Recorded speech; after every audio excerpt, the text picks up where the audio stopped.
केली होती, पण लोकांची संख्या इथं गेली तर त्या संमेलनानंतर आम्ही 2014ला ह्याच ठिकाणी 7वं साधना संमेलन नक्की केलं, पण त्यावेळेला काही अपरिहार्य कारणानं अनेक गुरुबंधू भगिनींना विजापूरला यायला जमलं नाही आणि मग फारच कमी संख्या झाल्यामुळं ते संमेलन आम्ही कॅन्सल केलं आणि त्याच्यानंतर पुन्हा आणि कधीतरी कार्यक्रमामध्ये किंवा अजून एक संमेलन करायचा हे डोक्यात होतं, पण त्याच्यासाठी एक तपाचा काळ लोटला. 2024ला मी करणार, पण ती सगळी तयारी करेपर्यंत जरासा उशीर झाला आणि 2025ला म्हणजे एक तप पूर्ण झालं आणि आज आपण सर्वजण इथे बसलेलो आहोत. काल पहाटे 2:15 वाजल्यापासून गुरुबंधू भगिनींची हाजरी लागलेली होती. 7-7:30ला मुंबई पुणे इकडून लोक आले आणि संध्याकाळपर्यंत वेगवेगळ्या भागातून लोक आलेले आहेत. सकाळी 2:15ला जळगाव केंद्राचे 100 गुरुबंधू भगिनी आले. त्यानंतर जोगेश्वरी आणि मुंबई इतर केंद्राचे लोक ती सगळे गुरुबंधू भगिनी आले.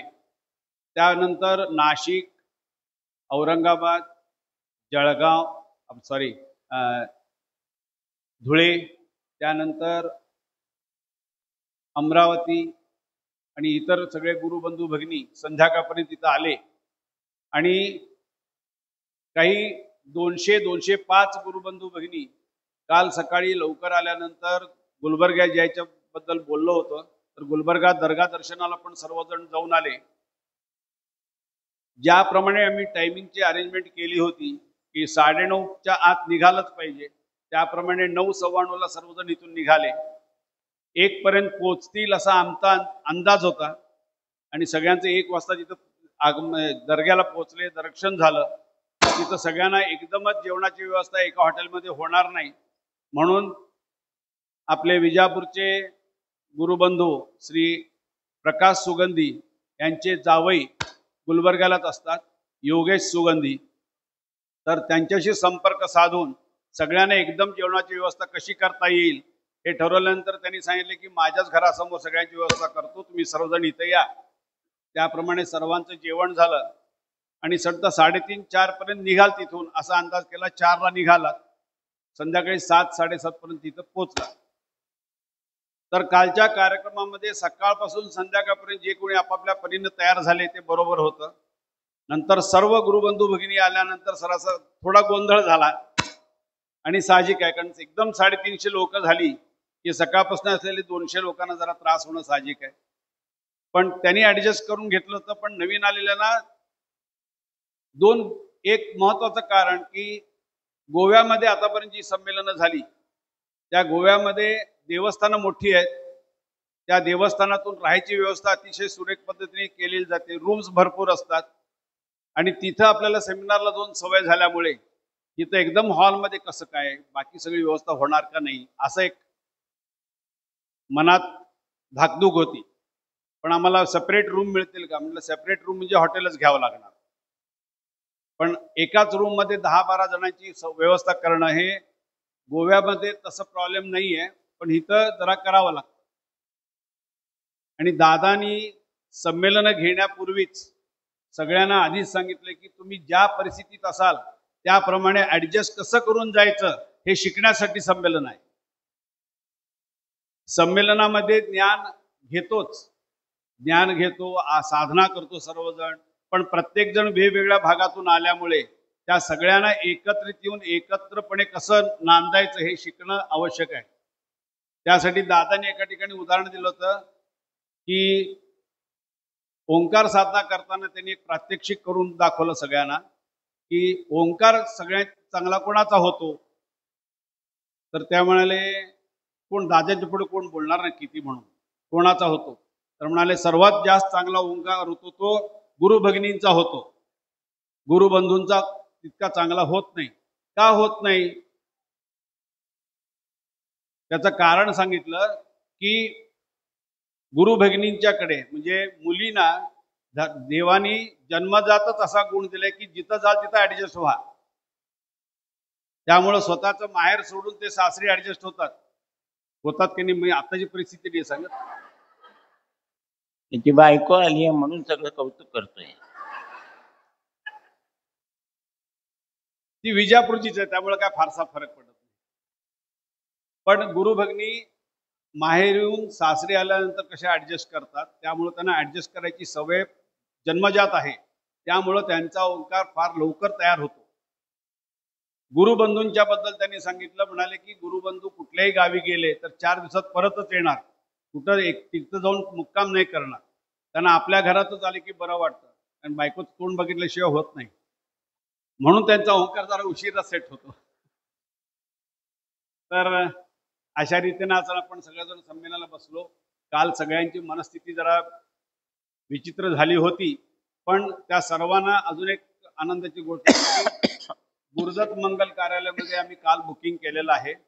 आज दुपारी आम्ही इथून 100 जणांना तिथं शिफ्ट करतोय. म्हणजे आणि जरा व्यवस्थित सगळ्यांची तयारी होईल. पहाटे 3-3:30 ला उठून तयारी करावी लागणार नाही. आज जरा करावी लागली काही जणांना. आणि आपल्याला बाथरूमची वगैरे व्यवस्था बरोबर होईल की नाही म्हणून 3:30 ला उठले की आम्हाला चहा मिळतो का असं विचारू नका. कारण चहाची टाइम आहे ती 5:30 दिलेली आहे. कारण स्वयंपाकी पण रात्रभर आपलं सगळ्यांचं झाल्यानंतर ते आवरून झोपेपर्यंत 2 वाजतात त्यांना. मग चहाला 5:30 1-2 तास तरी रेस्ट घेतील. पण त्यांना काल रेस्ट मिळाली नाही. म्हटलं आजच्या घ्यायचा. सेमिनार मध्ये कुठला विषय घेतला तर आपल्याला लोकांना नवीन वाटेल किंवा ते ऐकायला बरं वाटेल.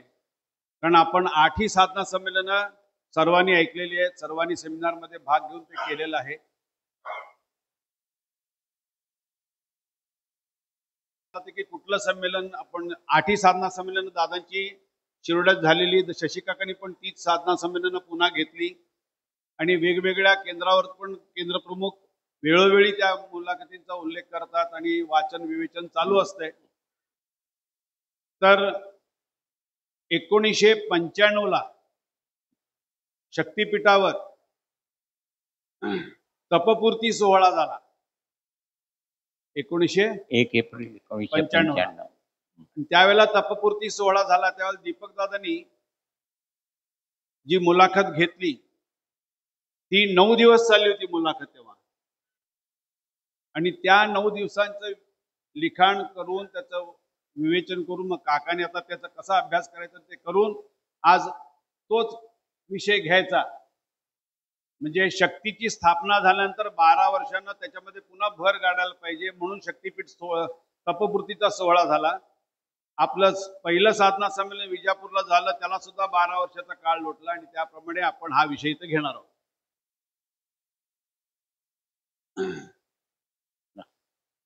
आता ह्या तपपूर्ती सोहळ्याच्या मुलाखतींचं वाचन मी इथे करणार आहे आणि शशिकाका त्याच्याबद्दलचं विवेचन करतील. तत्पूर्वी माझ्याकडे एक लिस्ट आलेली आहे जे गुरुदत्त वाद करायचे.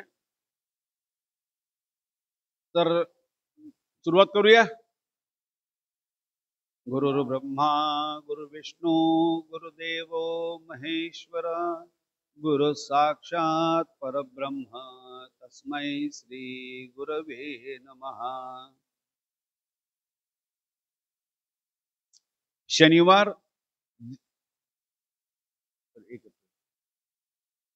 शनिवार दिनांक 1 एप्रिल 1995 चे हे निवेदन असून आणि हे निवेदन म्हणजे तपपूर्ती सोहळा याचे आहे.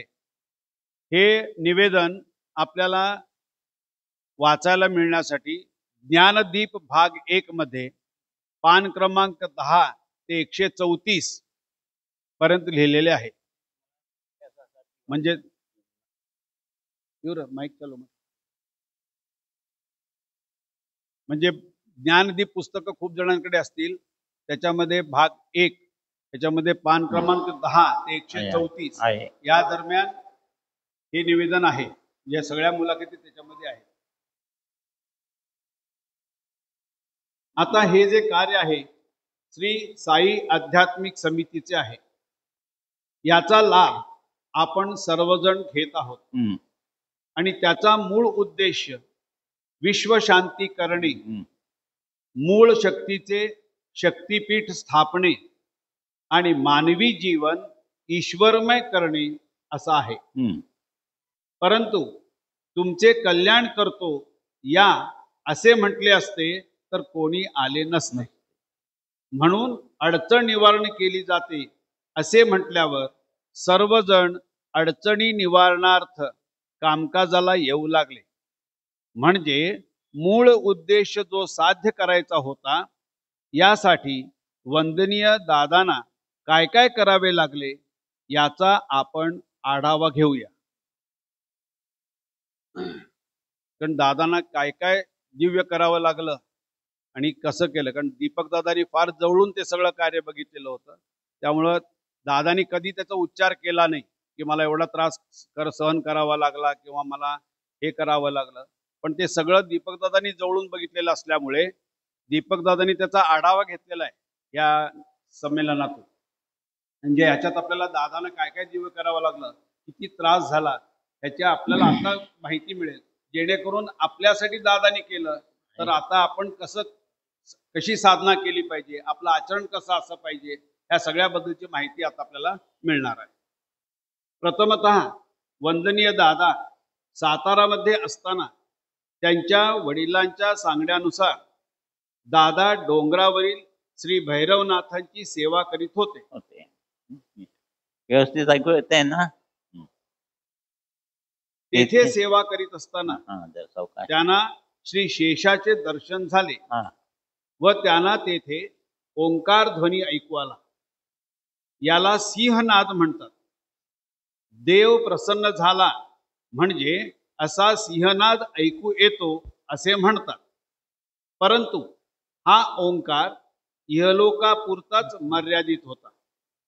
पुढे अशीच सेवा करता करता भैरवनाथांनी ओंकार साधना शिकवली.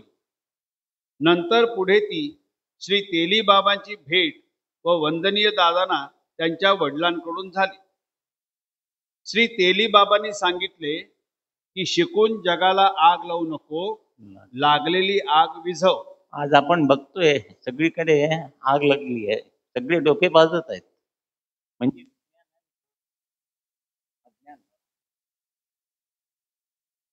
बसून काय करायचे म्हणून दादा पुण्याला आले. त्या काळात दुसरे महायुद्ध सुरू असल्याने नोकरी वगैरे मिळणे कठीण होते. अशातच दादा मिलिटरीमध्ये भरती झाले. तेव्हा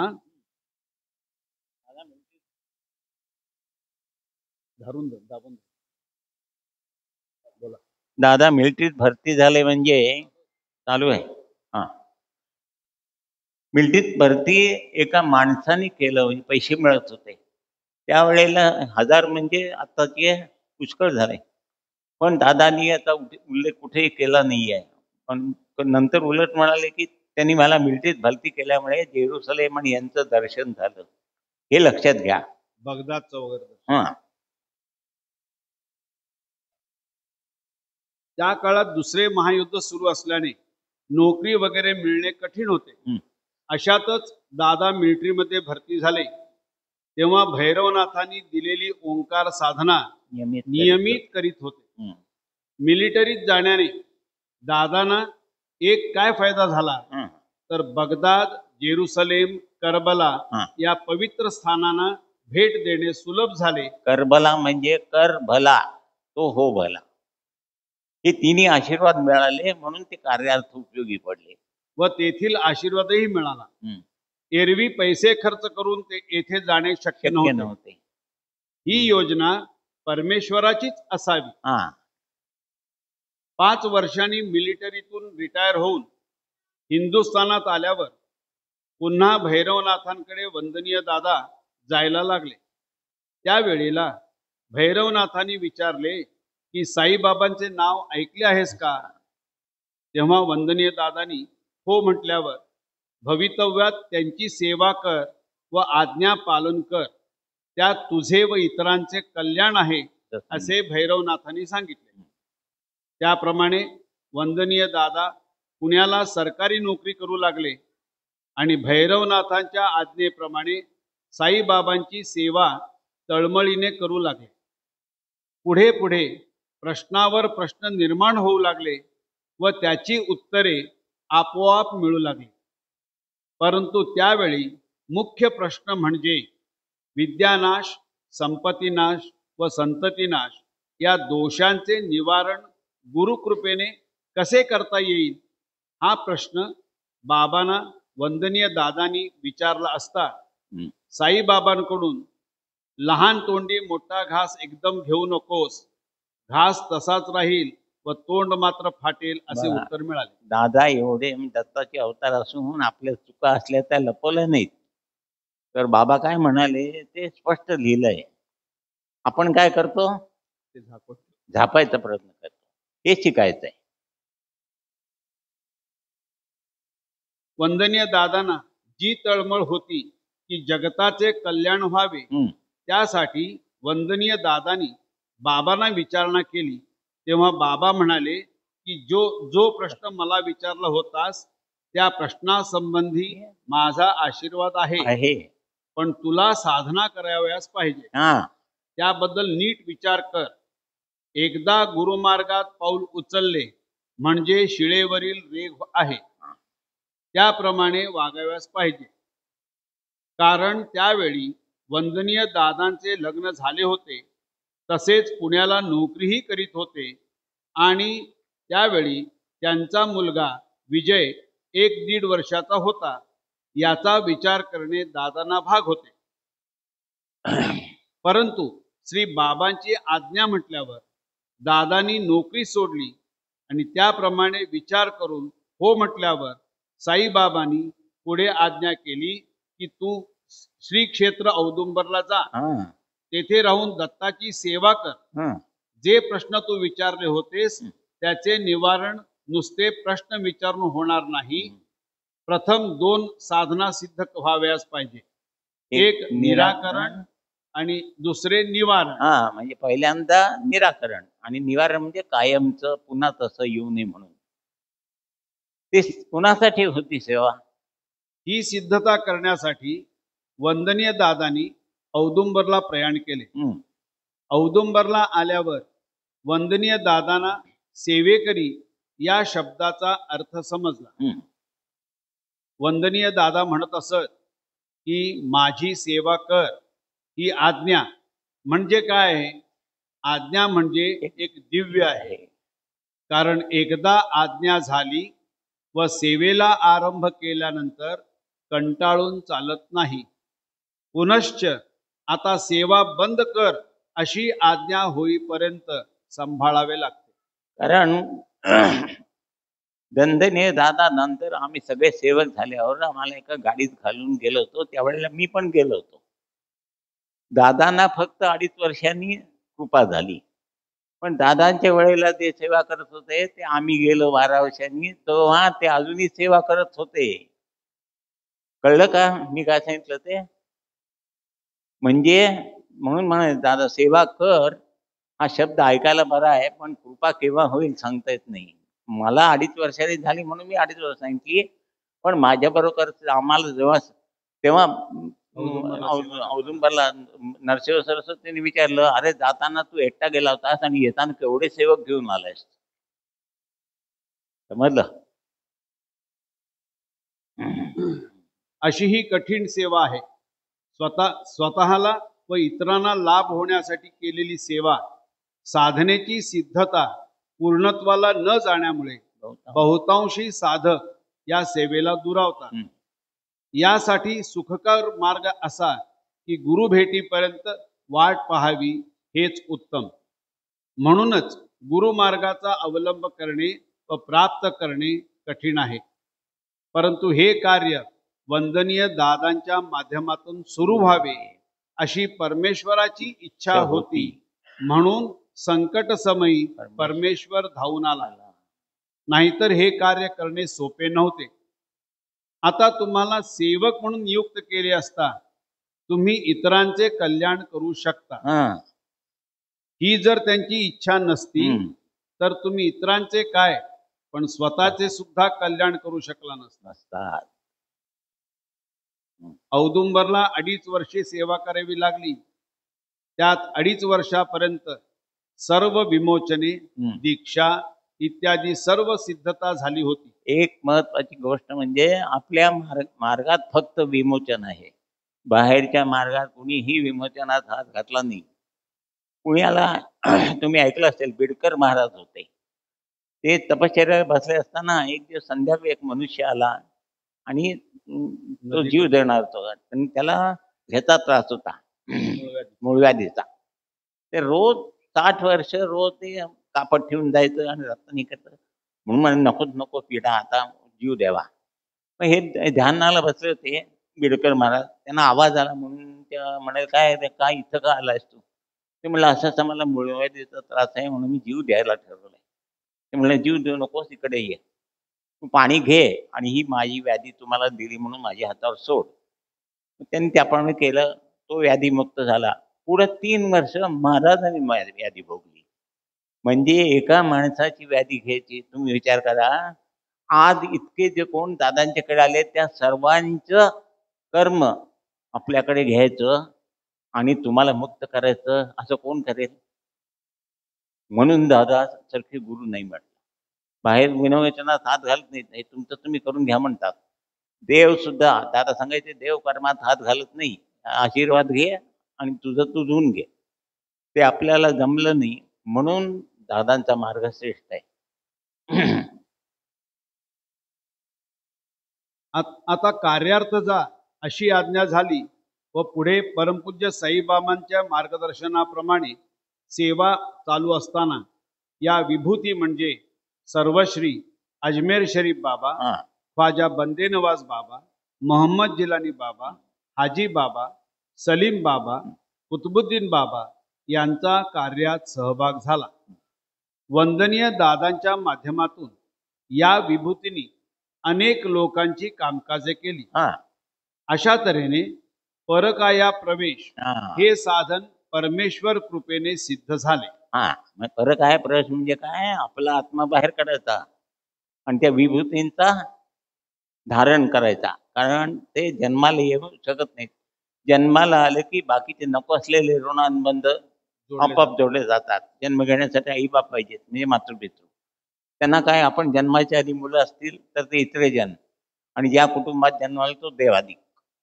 म्हणून एक माध्यम त्यांना असं पाहिजे होतं की जन्माला न येता, आणि ती प्रॅक्टिस पण होती, आत्मा बाहेर काढायचा, त्यांचा आत्मा धारण करायचा.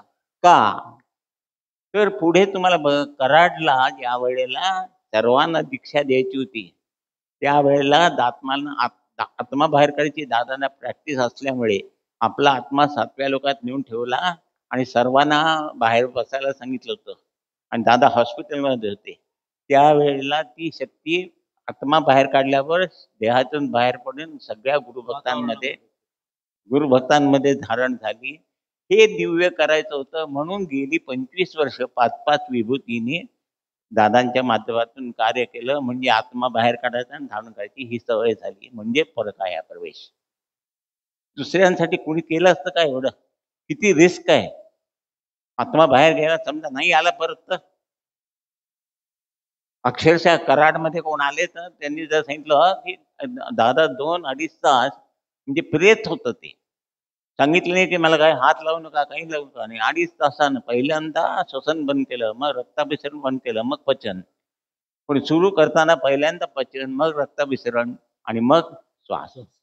आणि 2.5 तासानंतर ते डॉक्टर आश्चर्यचकित झाले. हे साधन त्यावेळेला पुढं करायचं हे माहिती होतं म्हणून 25 वर्ष आत्मा बाहेर काढायची आणि धारण करायची सवय केली. लक्षात आलं? कामकाज करून तुमचे प्रश्न निवारण करायचे नव्हते. एक ते कारण होतं. आल्याबरोबर तुम्ही नाव लावलं आणि नमस्कार केला, त्याबरोबर बीज टाकून दिलं इथं ब्रह्मरंध्रात, आणि नंतर मग सांगितलं साधना करायला. म्हणून त्या बीज म्हणजे गुरुशक्तीचं बीज. आता समजा तुम्ही रत्नागिरी गेला, आंबा खाल्ला, झाड नाही आणू शकत, मग ते कोय आणतो. ती कोय आणून आपल्या दरबारात लागली, तसेच आंबे येतात. तसं ह्या काया वाच्या मनामध्ये इथं बीज दिलं. ते इथं कधीतरी का दिलं? साला गाठ आहे, रेला गाठ आहे, म्हणजे नाभी हृदय कंठ ललाट सारे ग म 4 याला गाठ आहे, प ला फक्त गाठ नाही. म्हणजे ब्रह्मरंध्रात फक्त प म्हणजे परमार्थिक आहे, म्हणून तिथं ते बीज दिलं.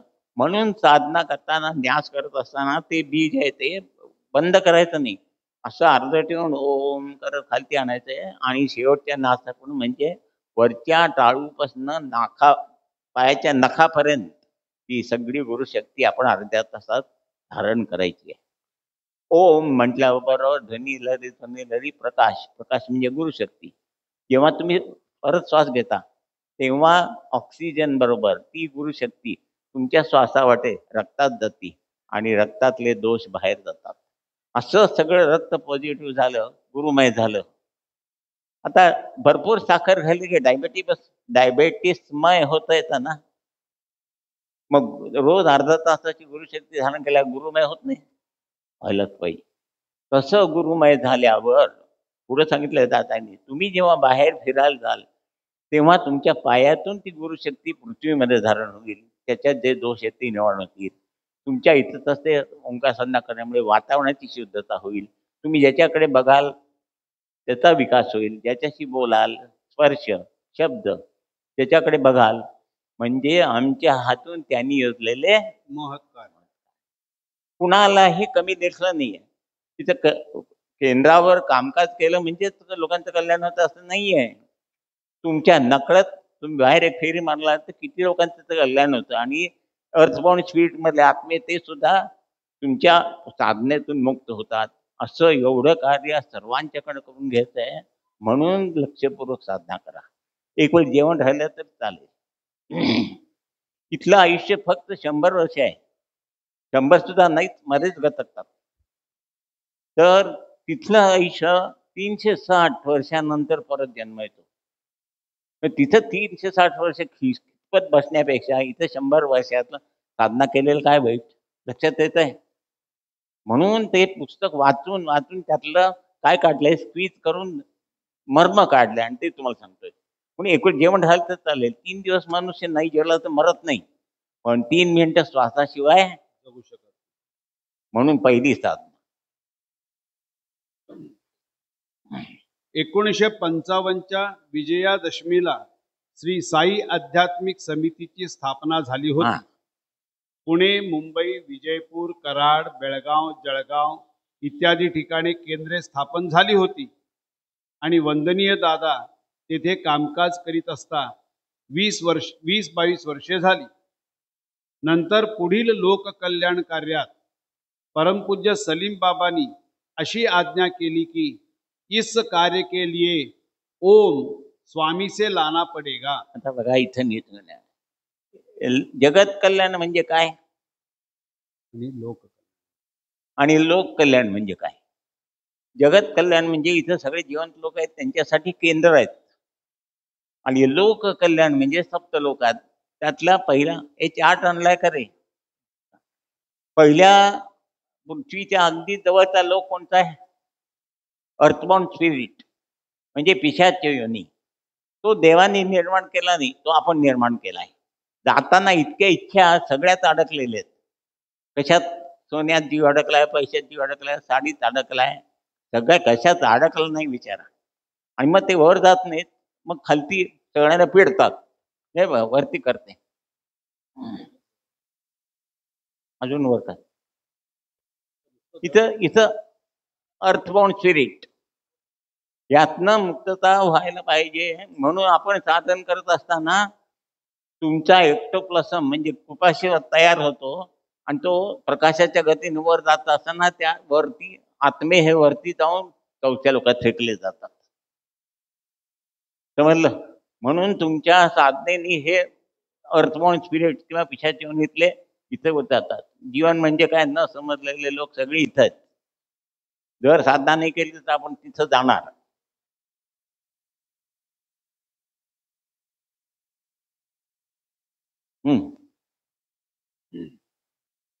परमपूज्य सलीम बाबांनी अशी आज्ञा केली. आता जगत कल्याण सांगितलं. जगत कल्याणासाठी केंद्र आहेत.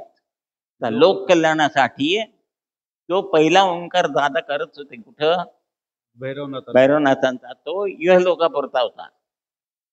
तो परलोकासाठी वापरता येणार नाही म्हणून सलीम बाबांनी सांगितले अभी ओंकार लाना पडेगा कहाँ से वो संन्यासी से. पहिला संन्यासी शब्द वापरलाय स्वामींच्याकडून.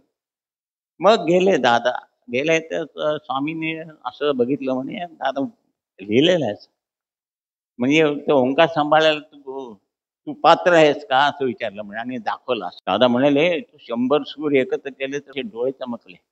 ते म्हणाले मी नाही सांभाळायला पण तो ओंकार आम्हाला सांभाळेल ना. असं म्हटल्याबरोबर म्हणाले बर घेऊन जा लोकांच्या कल्याणासाठी मग. पण तो म्हणाला कसं घेऊन जायचं ते सांगा. मग स्वामींनी सांगितलं की 12 पौर्णिमेला 1 वर्षभर हवन कर म्हणजे तो प्रकाश सूर्यावर जाईल आणि तो थंड होईल आणि मग तो तुमच्याकडून चंद्राकडून तुमच्याकडे पृथ्वीवर आला की तुम्ही लग्न झाले मी सांसारिक लोक तो करू शकाल. मी जो ओंकार करतोय तो यतीचा ओंकार आहे. तो भयंकर प्रखर आहे. तो शांत करायचा आहे म्हणून 1 वर्षभर हवन केली. त्या सगळ्या हवनाला मी गेलो होतो आणि नंतरच मग सगळ्यांना त्यावेळेला एका पौर्णिमेला त्यावेळेला सलीमबाबांचं वर्ष होतं. एका पौर्णिमेला गेलो आणि हवन झाल्यानंतर सर्वांना आम्हाला एक सुपारी दिली. दादानी असं बसवलं पुणे म्हणजे विजापूरला मला दीपकला पुण्याला मुंबईला कोणाला आणि सांगितलं आता मी जसं इतरांचं दुःख निवारण करण्याचं कार्य केलं आता ह्याच्या पुढे तुम्ही करायचंय. तर मी असं हसलो म्हणजे दादा तुम्ही कुठं आणि काय ते म्हणजे हसतोस काय गुरूंची इच्छा आहे. आणि नंतर तुम्हाला सांगतो इतके अनुभव आले आणि काय ते म्हणजे काय गुरूंची काय लीला म्हणजे आघात आहे खरंच.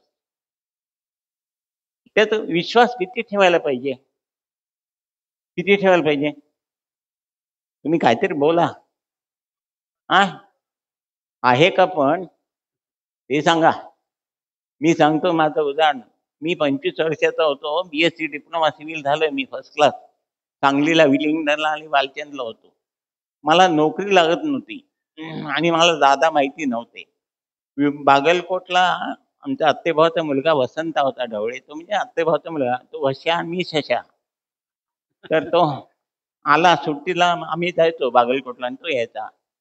तर म्हटलं हे वश्या म्हटलं नोकरी लागत नाही आहे. मला पुण्याला तो नोकरीला होता किर्लोस्कर मध्ये.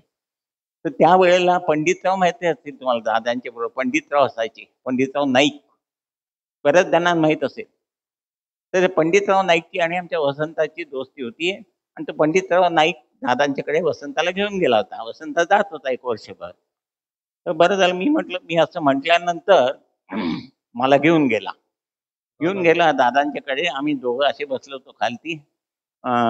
दादांना ओळख करून दिली ना माझा असा असा झालाय नोकरी मिळत नाही काका लागतो मला याला नोकरी मिळत नाही आहे. तुम्हाला सांगतो अक्षरशः दादाने असं म्हटलं तुझ्या नशिबात नोकरी नाहीये म्हणाले. तुझा विजापूरला आणि तुमचं आमचं थिएटर चालू होतं त्यावेळी. आमचं थिएटर होतं 64 मध्ये चाललं तर आम्ही 66 मधली गोष्ट. तिथं जाऊन बस नंतर काय करायचं बघूया म्हणलं. बर म्हटलं आणि मी विश्वास ठेवून गेलो. तुम्ही ठेवला असतात का खरं सांगा. कोणी ठेवला असतं एक हात वर का कोणी नाही म्हणजे मीच मूर्ख. पण तुम्हाला सांगतो आमच्याकडे संस्कार होते असे.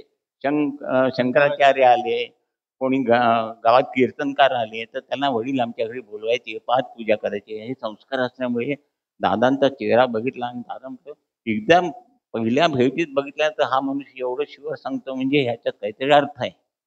आणि मी ते ऐकलं. माझे मित्र पण म्हणाले मूर्ख आहेस तू भारी बुवाबाजींच्या मार्गे लागलाय सामुक तमुक. पण आता शहाणं कोण ठरलं म्हणजे दादानी कुठंपर्यंत बघितलं होतं 85 वर्षी हा इथं सेमिनार घेणार एवढं कार्य ह्याच्या हातात व्हायचंय. जर नोकरी केली असती तर एवढा विश्वास पाहिजे हे क्षेत्रात. मला सुद्धा असं मागे वळून घेतलं आश्चर्य वाटतं. आज माझं 85 संपून मला 86 वर्ष लागतंय. मला थकल्यासारखं वाटत नाही. दिसतोय का तुम्हीच थकलात अजून. गाडी घेऊन जातो मी. माझा मोठेपणा सांगत नाहीये. साधना चुकवली नाही. डॉक्टर गेले डॉक्टर माझ्यावर भयंकर खुश असतात. तुमचं हार्टचे ठोके म्हणाले 30 वर्षाच्या माणसासारखे आहेत. बापरे म्हटलं, म्हणजे लवकर म्हणणार नाही मी. कारण का पुढं कोणीतरी बघायला पाहिजे ना. आम्ही उदंड आयुष्य लागले बोलायला सगळं बरं आहे. हा अनुभव म्हणून तुमच्या समोर ठेवला. इतका विश्वास ठेवायला पाहिजे आणि तुम्ही ठेवा. दादांसारखा गुरु परत नाही मिळणार. एकदा गेलं आणि मग पुन्हा तिथं अडकलं, किती जन्मानंतर मिळणार, येणार आहे ते त्यावेळेला समजेल. कारण वर सांगितल्यानुसार आधीचा ओंकार भैरवनाथांकडचा इहलोकापुरताच होता. म्हणून स्वामींच्याकडून ओंकार प्राप्त करायचा. तो ओंकार अतिशय प्रखर. पहिले कारण म्हणजे स्वामींनी वर्षभर हवने दर पौर्णिमेला करून तो शांत करणे असं सुचवलं. ही हवने वर्षभर दर पौर्णिमेला म्हणजे 1977 साली श्री क्षेत्र नरसोबाची वाडी ह्या ठिकाणी झाली. त्या सर्व हवनांना मी म्हणजे शशिकाका हजर होतो.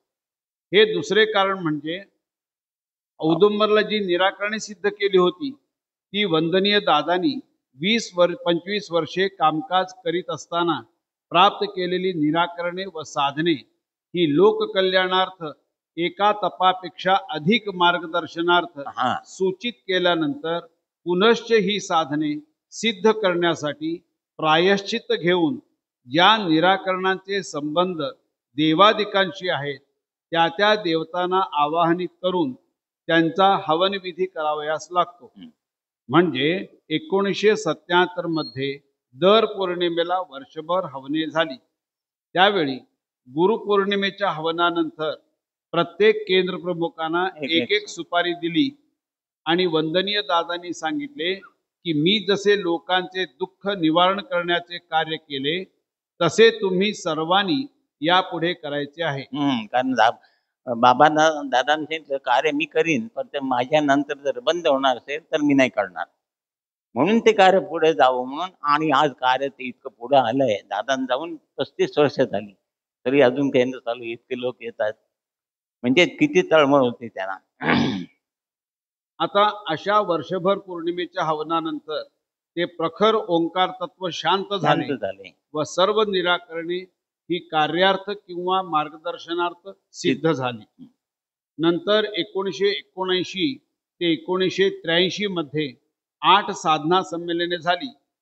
हा ज्ञान यज्ञ झाला आणि 8व्या संमेलनात त्या मूळ शक्तीचे आवाहन झाले जी शक्तिपीठात स्थापन करावयाची होती. त्या शक्तीला वंदनीय दादांनी आपल्या देहात 5 वर्षे सामावून ठेवली होती. 79, 80, 81, 82, 83 ला 8व्या संमेलनामध्ये शक्तिपीठाची स्थापना झाली. ती अवस्था नारायण, ती भयंकर प्रखर आणि अवघड. तर सामान्य लोकांना करण्यासाठी ती शांत करणं आवश्यक होतं. म्हणजे नारायणचे नारायणी. आणि ते 12 वर्षांनी करायचं होतं लीलातींच्या माध्यमातून. म्हणून 83 ते 93, 94, 95, 1 एप्रिलला तो कार्यक्रम जो झाला तो आता आपण पुढं वाचणार आहोत. समजतं ना विषय बरोबर. आणि मग 14 एप्रिल 1983 साली ती गोव्याला सर्व भक्तांसमवेत स्थापन झाली व त्यावेळच्या प्रत्येक केंद्रावर त्याचे प्रतीक म्हणून शक्तिपीठाचे तांब्याचे प्रतीक देण्यात आले. ते आपापल्या केंद्रावर आहे. इथे तुम्हाला बघायला मिळेल. त्या शक्तिपीठातील शक्ती सुलभपणे धारण होण्यासाठी 8व्या संमेलनाचे आधी 3 प्रतिमा त्याचे प्रतीक म्हणून सर्वांना वंदनीय दादांनी आधीच देऊन ठेवले होते. आता त्या शक्तिपीठातील शक्ती म्हणजे नारायण अवस्था ती अजून सौम्य करून त्याचे रूपांतर नारायणी अवस्थेत म्हणजे 12 वर्षांनी झाले. बाप कडक असतो नाही का, त्या मनाने आई सौम्य, म्हणून नारायणचा नारायण. म्हणजे 1983 अधिक 12 म्हणजे 1995 ला झालेला तपपूर्ती सोहळा आणि त्यावेळी घेतलेल्या दीपक दादांच्या मुलाखती आता आपण वाचणार आहोत.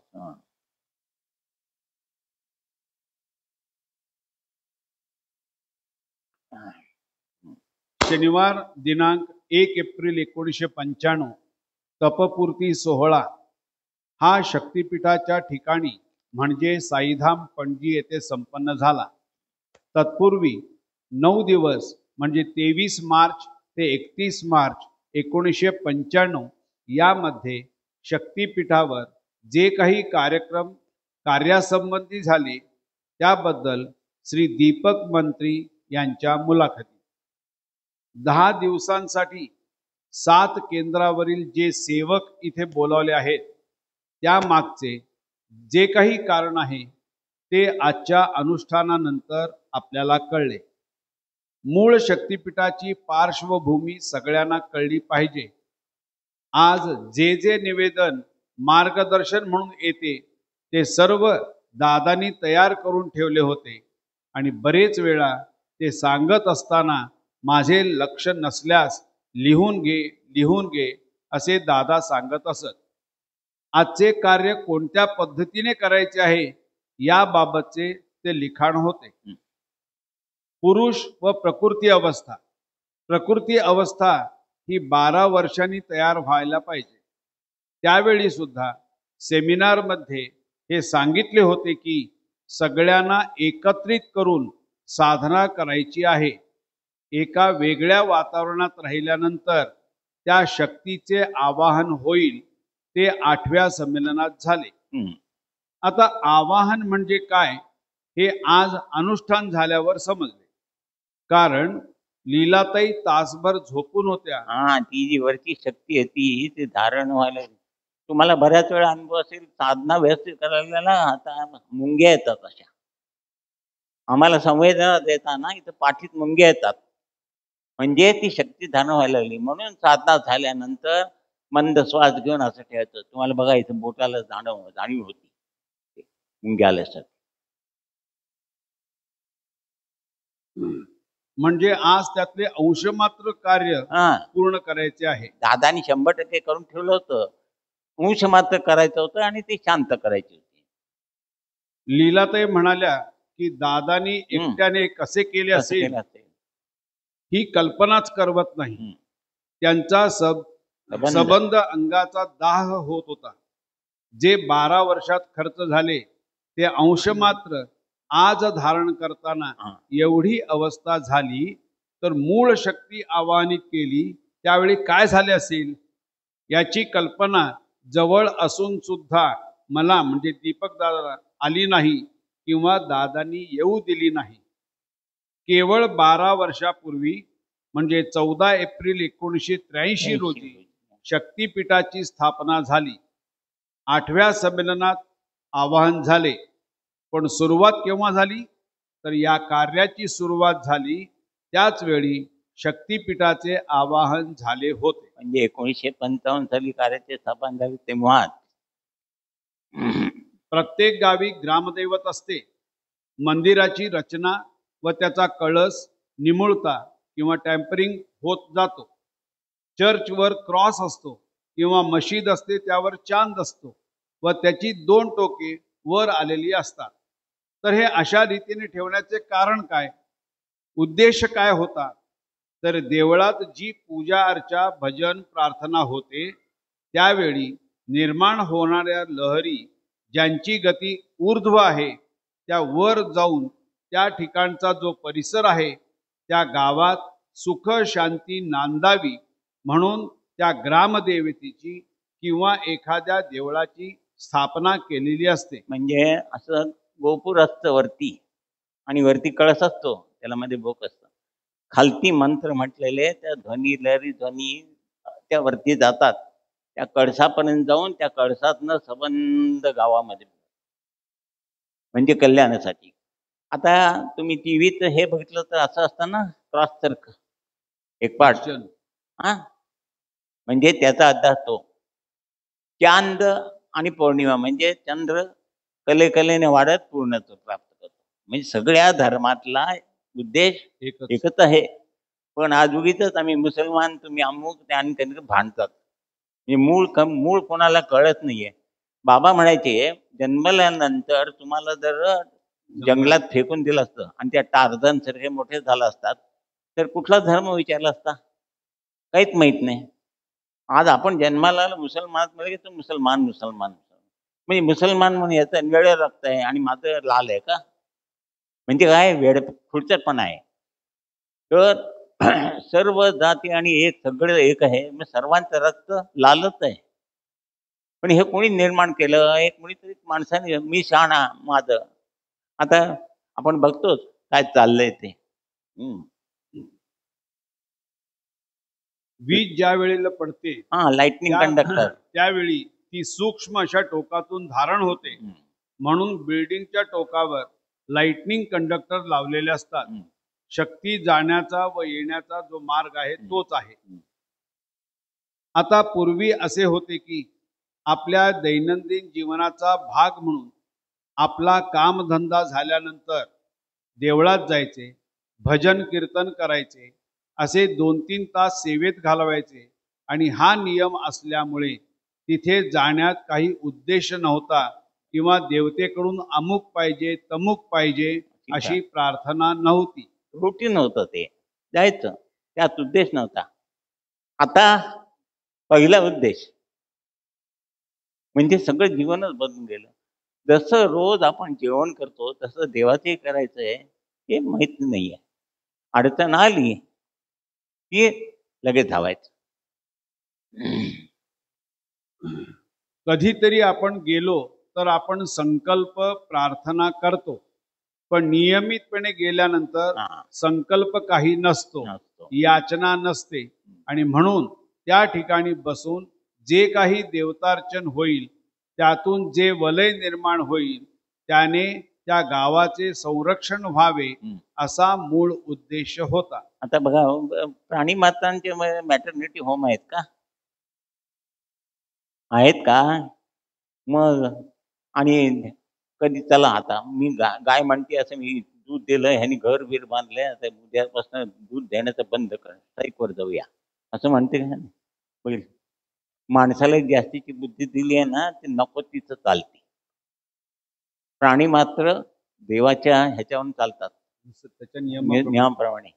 हा, की पक्षी तुम्ही बघितलं सर, त्याचं घर वणतीये, तसं तुम्ही दोन्ही हातात 10 बोट आहेत ना, गवताच्या विळून दाखवा. म्हणजे मनुष्य म्हणून सगळं देऊन पाठवलंय, पण जी नको असलेली बुद्धी दिली आहे ती जिथं चालायला पाहिजे तिथे न चालता नको तिथे चालती, म्हणून सगळं गोंधळ आहे. कालांतराने तो हळूहळू कमी होत गेला. त्यावेळी मनोरंजनाची साधने इत्यादी काहीच नव्हते. टीव्ही नव्हतं, काही नव्हतं, लोकांना वेळ भेटला. आता सगळ्यामधनं वेळ करून देवालाच वेळ मिळत नाही. काय करायचं? काही सांगा, वेळ नाही. म्हणून देवळात नियमितपणे जाणे होत होते, पण पुढे मनोरंजनाची साधने वाढत गेली व हळूहळू देवळात नियमितपणे जाण्याकडे दुर्लक्ष होत गेले. व मग काम असेल तेव्हाच जायचे आणि पूजा अर्चा प्रार्थना करून यायचे, असा क्रम चालू झाला. त्यामुळे काय झाले तर तेथे धारण झालेल्या मूळ शक्तीचे रोज पुनरुज्जीवन होत असे, ते थांबले. रोज पूजा करत असताना त्याच्यामध्ये धारणा करायची, कारण लोक शक्ती काढून घेऊन गेल्यावर त्यात भरली पाहिजे ना कोणीतरी, पण ते कोण नाहीच. सगळे येत आहेत, भरली जाते एक घागर भर, काढून लिहिली जाते पिंप भर. शेवटी काय होईल तिथं? काहीच नाही. म्हणजे आज काय देव पावतच नाही, कसा पावेल? तिथं पावायला काहीतरी असायला पाहिजे की, बरोबर?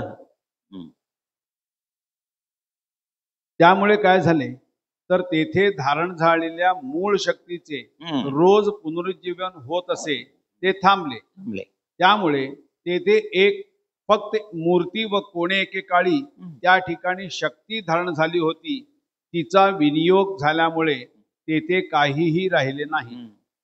आता देऊळ आहे म्हणून लोक तेथे जातात, पण तेथे शक्ती नाही म्हणून लाभही नाही. हे कार्य स्थापन झाल्यावर दादांनी देवदेवता यांची स्थापना व त्यांचे कार्य या गोष्टींचा अभ्यास केला होता.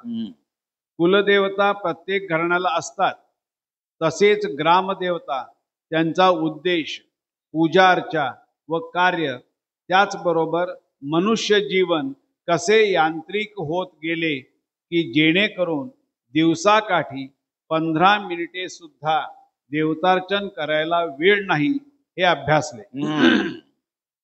आता 24 तासातला आपल्या साधनेला बरोबर अर्धा तास लागतो. तोही जर मिळत नाही म्हटल्यानंतर जेवायला वेळ मिळतो का? नाही, मी स्पष्ट बोलतो म्हणून रागू नका. फॅक्ट कुठल्याही परिस्थितीत ट्रेनमध्ये येत असतं तर संडासाजवळ उभं राहून आपण वडापाव खातो की नाही? सोडत नाही. नाही, बरोबर आहे. देहाची काळजी तुम्ही घेतलीच पाहिजे. मग त्याबरोबर ज्या आत्म्यामुळे तुम्हाला अस्तित्व आहे, त्यातनं गेला की काय म्हणतात, फार वेळ ठेवू नका, लवकर उचला. म्हणजे हा क्षणिक आहे, त्याची काळजी भरपूर घेतो. जो जो दगा देऊन जाणार आहे त्याची काळजी भरपूर देतो.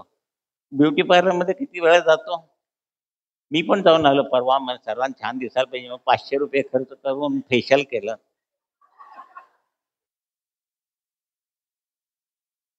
कारण का सगळेजण मला बघायला येणार ना. नाही, मजा म्हणून सांगतो. म्हणजे हा देह सोडून जायचा आहे. आंब्याला कोळीला महत्व आहे का सालीला महत्व आहे? नक्की का? मग सालीवर किती लक्ष आहे तुमचं? जो देह टाकून जायचा आहे त्याच्यावर खूप लक्ष आहे. जो रस इतरांना द्यायचा आहे तो देतो, थोडा देतो आणि जास्ती आपण खातो. पण पुन्हा आंबा खायला पाहिजे म्हणून कोय जपून ठेवायला पाहिजे. तसं जाण्यापूर्वी कारण देह सिद्ध करून जायला पाहिजे, म्हणजे पुन्हा जन्माला येताना चांगलं जन्म. हे दादांना सांगायचं आहे, पण हेच कळत नाहीये. म्हणून ते काय सांगताय ते त्याचं 100 वर्ष काय अशी निघून जातात. माझी 81 वर्ष 86 लागले, मग कसे दिवस गेले कळलं नाही. मग 360 वर्ष कशी जातील कल्पना करा जा. समजताय ना विषय? म्हणून एक वेळ जेवण राहिलं तरी हे वाक्य लक्षात ठेवा, जेवण राहिलं तरी चालेल, पण अर्ध्या तासाची साधना करायची. त्याला यम नियम दादाने काही घातलं नाही. आंघोळ केली पाहिजे, नाहीच खाल्लं पाहिजे, सकाळीच केली पाहिजे, दुपारीच केली पाहिजे, अमुकच केलं पाहिजे, तमुकच केलं पाहिजे, काहीही नाही. मग करायला काय अडचण आहे? करून बघा. जसं जसं करत जाल तसं तुमच्या लाईफला एक स्मूथनेस येईल. जे घडतंय त्याला तुम्ही ऍडजस्टमेंट करायला शिकाल, तेच करायचं आहे. नाहीतर ओरडाआरडा करून काय तर शेवटी मग काय म्हणतात, माझं डोकं गिटलं तर शांत बसूया. मग ते आधीच बसा ना. होय का नाही सांगा? प्रयत्न करता आणि शेवटी म्हणता मरू दे, काय व्हायचं असेल ते होईल. मग आधीच करा ना. ज्याला जे पाहिजे, ज्या वेळेला जे व्हायचंय ते घडणार आहे. एवढं शांत राहिला तर सगळं होणार. हे शिकण्यासाठी संमेलन आहे, किंवा हे शिकण्यासाठी एक शिस्त. चप्पल येताना व्यवस्थित कोणी कोणी लावल्यात. जेवण झाल्यावर स्वच्छ ताट का? मी हे काय सांगतो, फक्त साधना केली, देवाची पूजा केली म्हणजे पुण्य निर्माण होत नाही. प्रत्येक कृती तुमची जर काया वाचा मन एकरूप करून केली असेल तर पदोपदी अपार झाल्या पुण्याच्या राशी. सर्व ही तीर्थे घडली आम्हा आधी करून कशी. आंघोळीला जाताना शर्ट असं उलटा काढून फेकून द्यायचा, मग ती बाई धुताना सुरटा करते. तेव्हा ती काय सरळ बोलते, तेव्हा ती काय माणसं आहेत ती. भाजी घ्यायला जायचं, ती 10 रुपयाला 4 पेंड्या म्हटले 5 दे की. नाही, हसण्याचा का विषय नाही. प्रत्येक गोष्टीत कप बशी विसरून ठेवा रे म्हटलं, डाग पडतात की नाही. व्यवस्थित तुम्ही म्हणजे सकाळपासून संध्याकाळपर्यंत जी कामं करायची ती तुम्ही मनापासून व्यवस्थित केली पाहिजे, की जेणेकरून दुसऱ्याला समाधान होईल. भांडी घासताना सुद्धा ती भांडीवाली बाईचा जीव आहे. तुमची जास्ती करपली किंवा असते त्यात पाणी घालून ठेवता का? नाही ठेवत. म्हणजे परमार्थ म्हणजे नुसतं देवधर्म करणं असं नव्हे. सकाळपासून प्रपंचातली प्रत्येक गोष्ट नीटनेटकी करणे म्हणजे परमार्थ. हे दादांच्याकडे शिकलो आम्ही.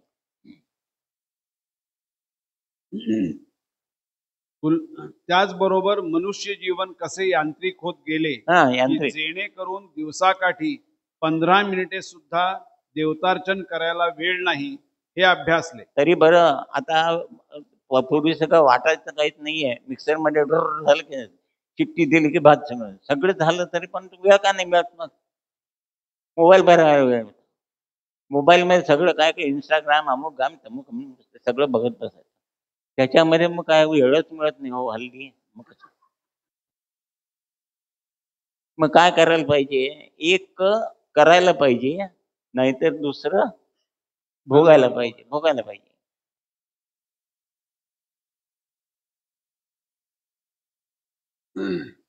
दादानी ज्या शक्तिपीठात शक्ती आवाहनीत केली त्यावेळी त्या शक्तीला फक्त ओंकार साधना एवढ्याच पूजनाची सवय केली. हा, हे लक्षात ठेवा. गणपतीला दुर्वा घातला नाही तर गणपती आशीर्वाद देत नाही. अमुक एका देवीला लाल फुल घातलं पाहिजे, गणपतीला लाल फुल घातलं पाहिजे. ही सवय कोणी लावली? आपण मुलांना सवय आधी मोबाईल द्यायची कोणी लावली? आणि आता काय म्हणता, मुलं ऐकतच नाहीत. कसं आहे काय?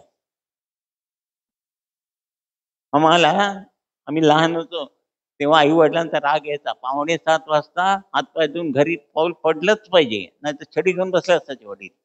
1948 माझा 40चा जन्म, 48 साली मुंज झाली. 6:45 घरी यायचं, हातपाय धुवून पहिली संध्या करायची, नंतर रामरक्षा म्हणायची, गणेश तुमचं अजून मला पाठ आहे सगळं. आणखीन 30,000-300 पर्यंत पाडे. म्हणजे काय? बैल नव्हे. बे बे बे 2 4 बे 6 30,300.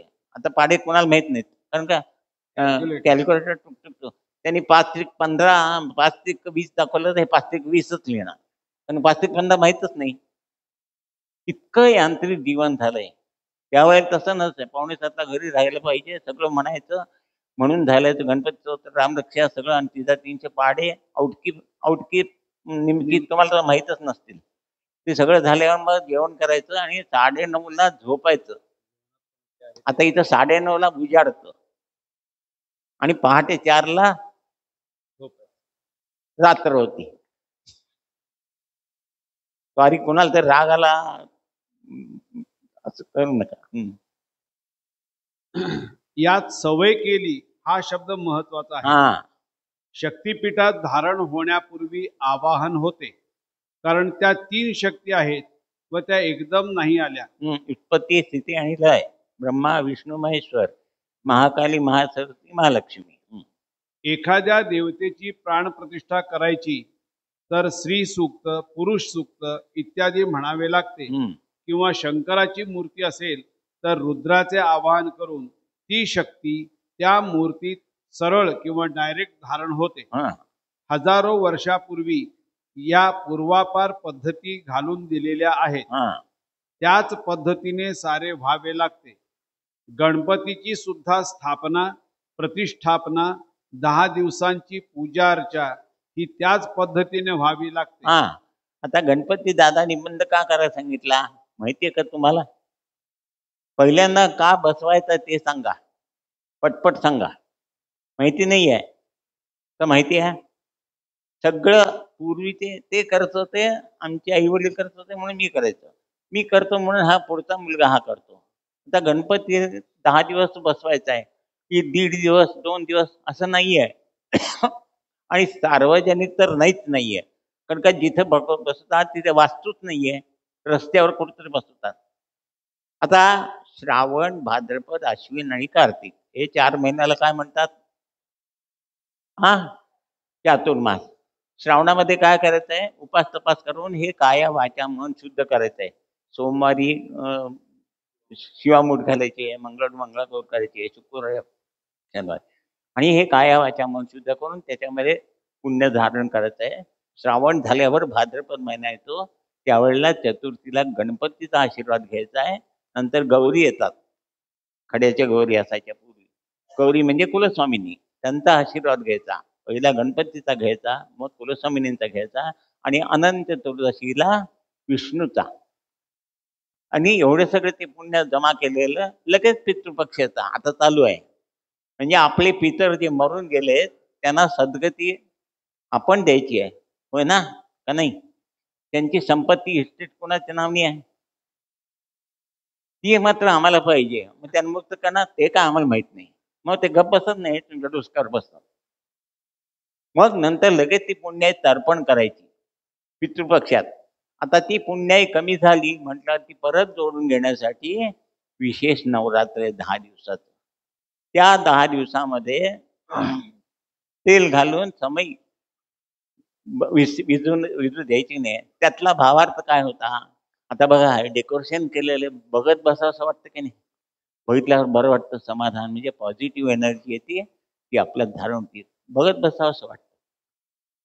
तसं 10-10 मिनिटांनी तेल संपलं हे बघायला आला त्या देवीचं दर्शन व्हावं आणि त्यातली शक्ती तुमच्यात धारण होऊन तुमचा विकास व्हावा म्हणून ऋषी मुनींनी सांगितलं.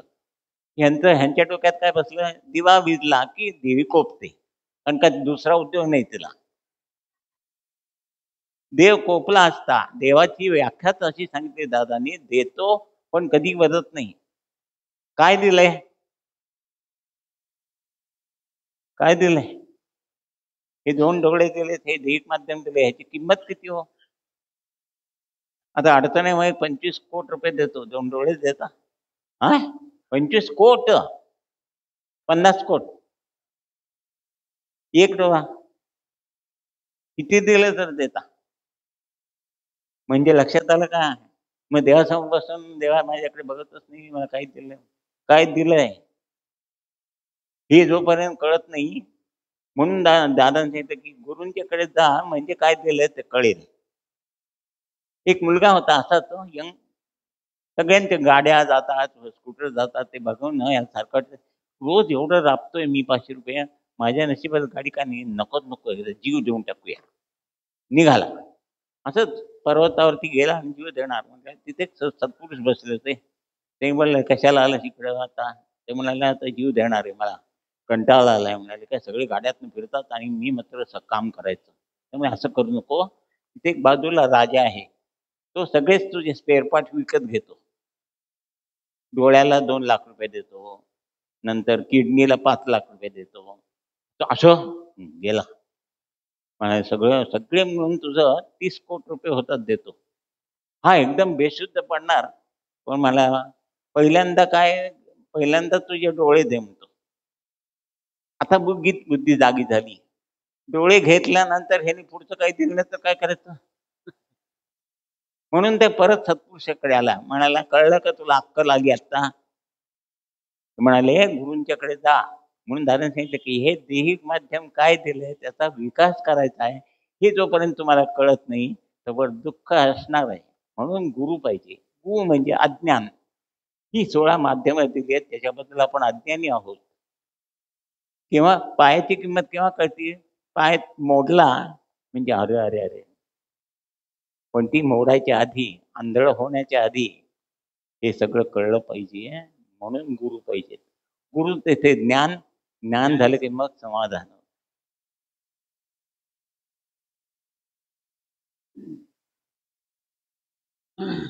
कारण ती देवता व तिच्या भोवती असणारी ही पूजा पद्धतीची वलय हजारो वर्षांपासून त्या देवतेच्या भोवती घट्ट झालेली आहेत.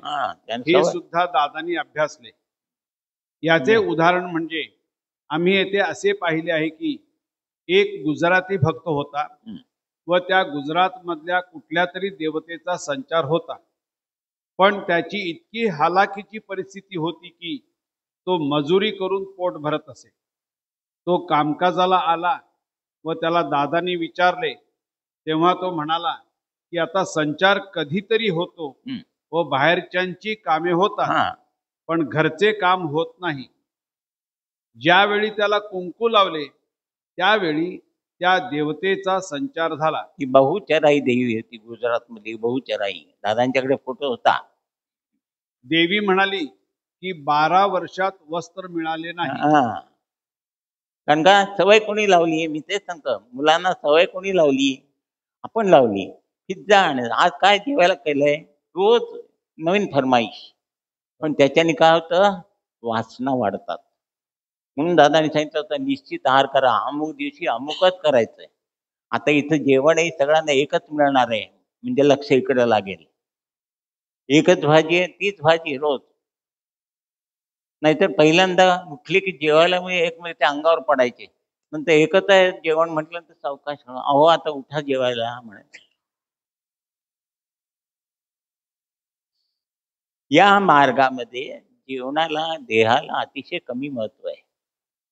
कारण जेवणामुळे, जास्त जेवणामुळे दैहिक शक्तीचा वापर खूप होतो आणि बचतच होत नाही. म्हणजे रोज 100 रुपये कमवायचे आणि 110 रुपये खर्च करायचे, असं केलं तर शिल्लक काय पडणार? म्हणून पहिलं आहारावर बंधन आणि एक चार्ट, की अमुक दिवशी अमुक खायचं. म्हणजे वासनेला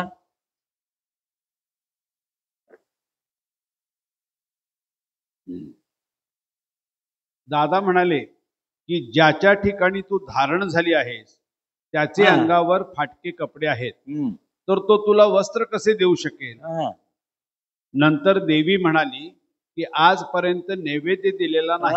वस्त्र दिलं नाही, नैवेद्य दिलं नाही. यावर दादा म्हणाले की हा स्वतः मोलमजुरी करतो, एखाद्या दिवशी मजुरी मिळाली नाही तर उपाशी असतो. अशा परिस्थितीत याला स्वतःच्या पोटाला मिळत नाही, तर तुला नैवेद्य कसा दाखवणार? हा, ह्या कुटुंबात तू संचार करीत आहेस, त्यांचे आधी व्यवस्थित कर. तर त्या कुटुंबाचा उद्धार होईल असा आशीर्वाद दिला पाहिजे. आणि ते कुटुंब उद्धरले व त्यांच्या अडीअडचणी निवारण झाल्या की मी नंतर पुढील मार्गदर्शन करीन. हम्म, त्याचप्रमाणे तो तुझी सेवा करेल. तेव्हा आता हे जे काही मागत आहेस ते मिळणार नाही. नाही. हे असे 15-20 मिनिटे चालले होते. देवीने शेवटी हळद कुंकू मागितले, तेव्हा ते तिच्या हातावर ठेवले व दादा म्हणाले की ह्या रिद्धी सिद्धी आहेत, त्या तुझ्या भक्ताला देऊन त्याचे कल्याण कर.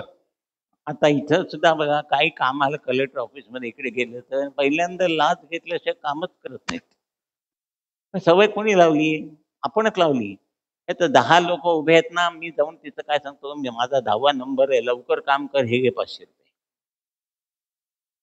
मग आपण जे लावले ते आपल्यालाच येणार परत. म्हणून दादानी नीट आहे का, शक्तीपीठावर किंवा प्रतिमाना अमुक एक उपचार, निरंजन दाखवलं पाहिजे, हळदी कुंकू घातलं पाहिजे, फूल घातलं पाहिजे, हा उपचार ठेवलाच नाहीये. 2 हस्तक आणि 1 मस्तक केल्याबरोबर ती शक्ती तुमच्याकडे प्रवाहित होणार. शक्तीपीठातली शक्ती पहिल्यांदा प्रतिमांत येणार, प्रतिमातून तुमच्याकडे येणार. म्हणजे डायरेक्ट का नाही, 440 होल ते खांबावरनं डायरेक्ट येत नाही तुमच्या घरी. 440चं 220 होतं आणि मग घरात येतं.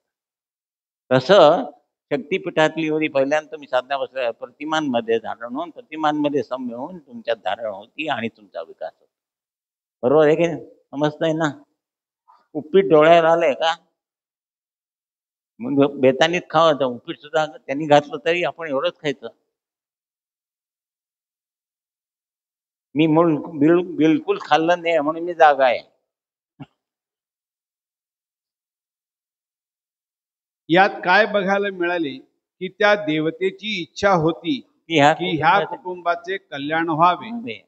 पण या भक्तांनी किंवा आतापर्यंतच्या परंपरेने तिच्या भोवती जी देवतार्चनाची वलये निर्माण केली होती की ज्यात ओटी, नैवेद्य, अमुक फल, तमुक फळ, अमुक मंत्र असे आचरण, देवतार्चन की ज्यात पंचामृत इत्यादींचा समावेश आहे. ह्या पद्धती हजारो वर्षापासून चालत आलेल्या आहेत व सर्व काही त्या पद्धतीनेच झाल्याशिवाय आशीर्वादाचा लाभ होणार नाही. म्हणजे रूढी परंपरा. दादानी एकदा एक मजा सांगितली होती. एक कुटुंब होतं आणि ते वडील होते. परिस्थिती बेताची होती. तो असा काच्या लावून बाहेर काय कावल्याला काकबळी ठेवायला जायचा आणि काकबळी ठेवून उठताना कासोटा सुटायचा त्याचा. मग बाप काही दिवसांनी मेल्यानंतर मुलगा करायला लागला. परिस्थिती सुधारली होती सगळी. हा धोतर नेसून जायचा, काकबळी ठेवायचा आणि उठताना कासोटा सोडायचा. लोकांनी विचारलं हे काय पद्धत? ते म्हणाले आमच्या वडिलांचा सुटत होता, माझा सुटत नाही म्हणून मी सोडतो. अशा रूढी परंपरा. म्हणजे काय हे, कशा करता, काही हे माहित नाही आणि आपलं उगीच करत जायचं. ते घाण्याला जुंपलेला बैल असतो की, तो डोळे फिरून नुसता असा फिरत असतो. ते पेंड काढून नेतोय का तेल काढून नेतो का काही माहित नाही. इतका रूढ. एक दिवस त्या मालकाला कंटाळा आला, म्हणजे त्यांनी सोडलं आणि म्हणाला "जा बाबा आता बाहेर करून." तर पुढे 10 पावलं गेला आणि तिथं फिरायला लागला. अशी आपली अवस्था आहे. पण समजून घेऊन काय केलं असतं काय? पंचामृताचं नैवेद्य का आहे? किंवा दुधाचा नैवेद्य का आहे? दूध पंचतत्वांनी युक्त असलेल्या म्हशीकडनं आलेलं आहे. त्याच्यात साखर हे उसातनं आलेली आहे नॅचरल. त्या नेचरमधूनच तुमच्या शक्ती धारण. देवाला आशीर्वाद द्यायला काहीतरी माध्यम पाहिजे. म्हणून दूध साखरेचा नैवेद्य. कोण पेढेच आणतात, कोण कायचं आणतात, कोण कायचं आणतात. तो खरा नैवेद्य नव्हे. गेल्या 100 वर्षात मनुष्याच्या जीवनात खूपच फरक पडलेला आहे. 19व्या शतकापर्यंत मनुष्य घोड्यावरून किंवा बैलगाडीतून प्रवास करीत होता. परंतु 20व्या शतकात मात्र सगळ्याच बाबतीत एकदम खूपच बदल झाला. आजपर्यंत या चालत आलेल्या परंपरा कळल्याशिवाय आजच्या व पुढच्या मानवाला त्याला काही लाभ होणार नाही. दादानी कामकाज करीत असताना कशा प्रकारची शक्ती कशी धारण होऊ शकेल, सोप्या पद्धतीने कशा प्रकारे देवतांची शक्ती धारण होऊ शकेल, याचा सगळा अभ्यास केला. या लोकांना अडचणी विचारल्याबरोबर त्याच्या मागचं कारण शोधायचं अवघड आहे. कोण करेल? आपलं सगळं जीवन संसार बाजूला ठेवून एवढं दादानी आपल्यासाठी केलं. जेव्हा ह्या शक्ती आवाहन केल्या त्यावेळी त्रिगुणात्मक शक्ती म्हणजे 3, तर यापैकी प्रत्येक शक्ती धारण होत असताना दादांवर मोठा आघात झालेला आहे. कारण मूळ देवदेवता यांचा पूर्ण संचार होण्यासाठी खूप कष्ट घ्यावे लागतात व नंतरच त्या माध्यमात मूळ शक्ती धारण होते. उत्पत्ती स्थिती लय या शक्ती धारण झाल्यावर त्यांचे एकरूपत्व करणे म्हणजे त्या प्रत्येक शक्तीचा एक असे 3 आघात व त्यांचे एकरूपत्व करताना आणखी एक आघात असे 4 आघात दादांवर झाले. 2 हार्ट अटॅक्स आणि 2 स्ट्रोक्स. एवढे झाल्यानंतर ती शक्ती स्थापन झाली. दादांनी एवढे केलेले आहे याचे लोकांना काय ज्ञान आहे? शेवटची 1.5-2 वर्षे त्यांची कशी गेली?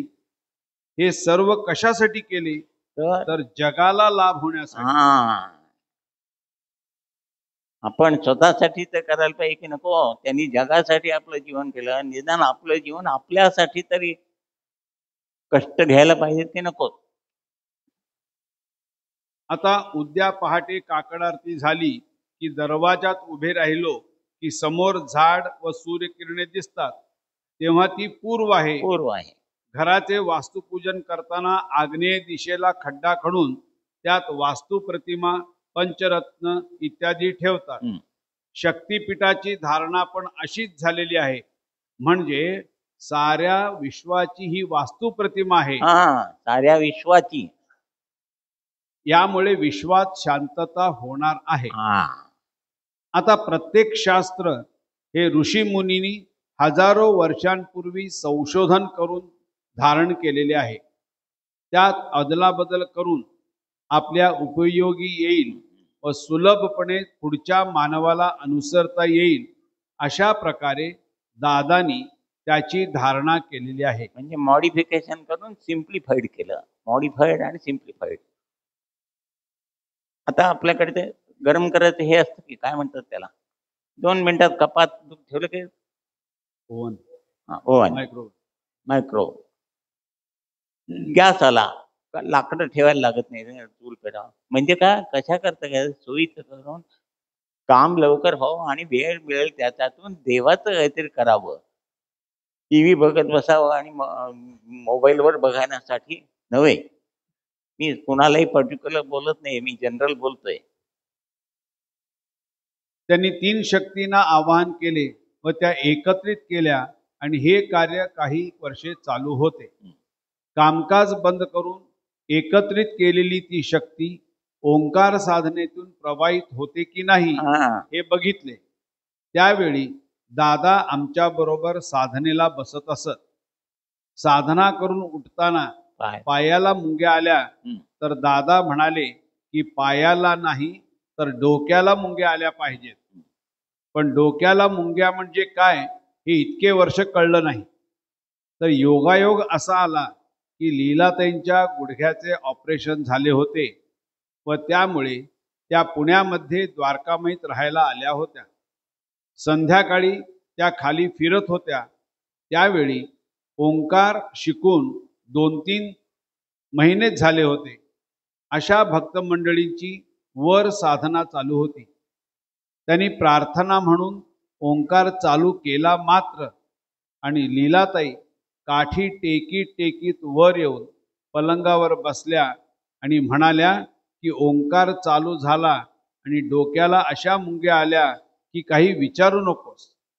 त्यावेळी दादांच्या त्या वाक्याची मला आठवण झाली की ओंकार साधनेतून ही शक्ती प्रवाहित होते व ते लीलाताईंच्या माध्यमातून पुन्हा ऐकायला मिळाले. तर आता प्रतिमांचे पूजन कसे करायचे? हा प्रतिमा या शक्तिपीठाचेच प्रतीक आहे. पूजा कशी करायची? सबस्टेशन खांबावरती 4 छत मोठा काय असतो ट्रान्सफॉर्मर ना, आणि तुमच्या घरात येतो तो 230 म्हणजे तिथून. तसं शक्तीपीठ मेन म्हणजे मोठी रिझर्व्ह बँक समजा, आणि बँकेला तिथनं पैसे येतात समजलं. तसं तुमच्या घरी प्रत्येकाकडे प्रतिमा दिल्या आहेत. म्हणजे रिझर्व्ह बँकेतून जसं बँकेला पैसे सप्लाय होतात तसं तुम्ही साधना करायला लागल्या शक्तीपीठातली शक्ती प्रतिमांच्या मधून तुमच्यामध्ये धारण होते. सगळे दोष आहेत ते कुठं आहेत तो? हा मला ऐकायला येईल असं बोल, घाबरू नका, चुकलं तरी चालेल. रक्तामध्ये कशावरून आता डॉक्टरकडे गेलात, रक्त चेक केलं, डायबिटीस झाला, लगेच विचारतात आता तुमच्या आईला डायबिटीस आहे का, तुमच्या वडिलांना डायबिटीस आहे का? हो हा अनुवंशिक करेक्ट. म्हणजे 7 पिढ्यातलं सगळं आलेला मसाला कुठं आहे?